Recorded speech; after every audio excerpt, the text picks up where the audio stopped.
మీరందరూ చూశారు. ఆ రోజు జరిగిన సంఘటనపై రాష్ట్ర ప్రభుత్వం అయితేనేం, మా చంద్రబాబు నాయుడు గారు అయితేనేం ఏ విధంగా స్పందించారో మీరు చూసినారు. ముఖ్యంగా ఆ సంఘటన చాలా దురదృష్టకరం. అలాంటి సంఘటనలు ఎప్పుడు జరగకుండా మా ప్రభుత్వం చర్యలు తీసుకుంటా ఉంది. అలాగే బాధిత కుటుంబాలు ఎవరైతే ఉన్నారో వాళ్ళకు కూడా ఏ ప్రభుత్వం చేయలేని విధంగా సాయం చేసేదానికి కూడా మేము ముందుకు వచ్చాం. అలాగే క్షతగాత్రులు ఎవరైతే ఉన్నారో వాళ్ళ కుటుంబాల్లో కూడా ఆదుకునే పరిస్థితిలో ఈరోజు మా ప్రభుత్వం ఉంది.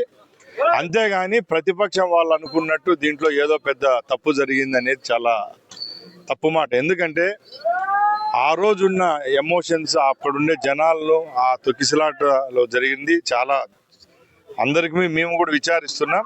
అలాంటి సంఘటనలు రాబోయే కాలంలో జరగకుండా మా ప్రభుత్వం అలాగే టీటీడీ చర్యలు తీసుకుంటుంది తప్పక ఇలాంటి విషయాల్లో ప్రతి ఒక్క దాంట్లో రాజకీయాలు చేయడం ప్రతిపక్షాలకు కూడా తగదు.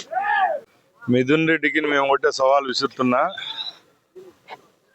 అధికారం ఉన్నప్పుడు మంది మార్బలంతో నియోజకవర్గాల్లో తిరిగేది కాదు. పదవి కోల్పోయిన తర్వాత, అధికారం కోల్పోయిన తర్వాత మొట్టమొదటిగా రాయచూటి పట్టణానికి విచ్చేశాడు 8 నెలల తర్వాత. నిజంగా ఆయన ఎంపీగా ఉన్న ఈ రాజంపేట ప్రజలపై ప్రేమాభిమానాలుంటే ప్రజాక్షేత్రంలోకి వచ్చి ఒక ప్రతిపక్ష హోదాలో ఉన్న ఎంపీగా అడిగే హక్కు ఆయనకు ఉంది. కానీ ఏదో ఈరోజు పార్టీ అధికారంలో లేదని చెప్పి అధికార పార్టీపై ఇలాంటి విచిత్రమైన ప్రేలాపనలు చేయడం చాలా తప్పు.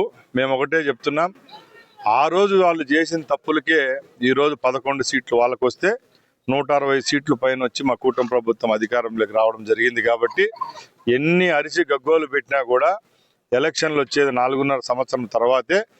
మేము వైసీపీ వాళ్ళకు ఒకటే అడుగుతున్నాం, మీరు నీతి నిజాయితీగా ఒక ప్రతిపక్ష పాత్ర వహించాలనుకుంటే ప్రజాక్షేత్రంలో పాలపక్షం ఏదైనా తప్పులు చేస్తే వేలెత్తి చూపించే అర్హత, బాధ్యత మీకుంది.